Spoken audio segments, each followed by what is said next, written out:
Lord, bigyan mo ako ng talino sa lahat ng aking gagawin.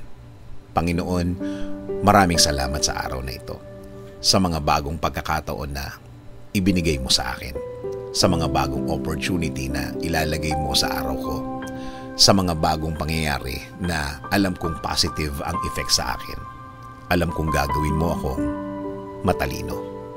Dahil hindi iisa ang mga pagkakataong kailangan kong magdesisyon, kailangan kong mag-isip, kailangan kong magbigay ng matalinong salita. Dahil maraming mga problema ang nasa harap ko ngayon, Lord. Turuan mo akong huwag maging emotional sa bawat pangyayari sa aking buhay, Lord. Turuan mo ang puso ko para makita ang tamang sitwasyon na nangangailangan ng tamang desisyon. Alam ko pong lagi kang andyan para bantayan ako, para ibigay ang aking mga pangangailangan at mas maiintindihan ko ang gusto mong maging desisyon ko. Please, Lord, always clear my mind. Always provide me with peace. Bigyan mo ako palagi ng madiskarteng pag-iisip.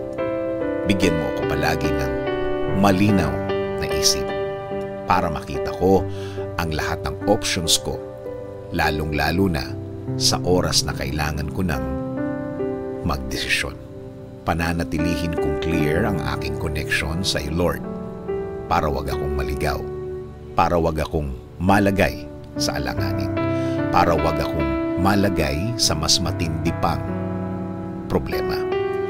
Ibigay mo din ang mga tamang tao na tutulong sa ibinigay mong desisyon para sa akin. Mga taong malinis ang pakay at may relasyon sa iyo, Lord, para sa mas tamang gagawin sa anumang problema. Sa iyo lang ako kakapit at maniniwala, Panginoon. Alam kong hindi mo ako pababayaan. Di mo ako iiwanan.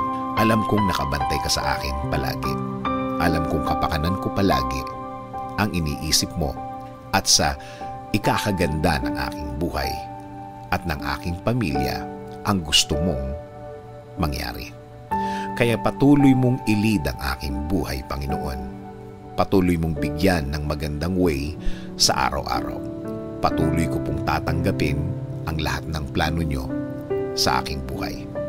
Kasama na din po ng aking dasal na ito na alagaan nyo din po ang aking bayan. I-lead nyo po ito sa tama. Bigyan nyo rin po ng talino ang mga namumuno ng aming bansa para sa isang tama at tahimik na araw-araw, Lord. Salamat.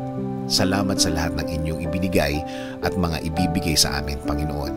Kakapit at patuloy kaming maniniwala sa iyo, Lord. In Jesus' name we pray. Amen. Sabi nga sa James 1:5, if any of you lacks wisdom, you should ask God, who gives generously to all without finding fault, and it will be given to you.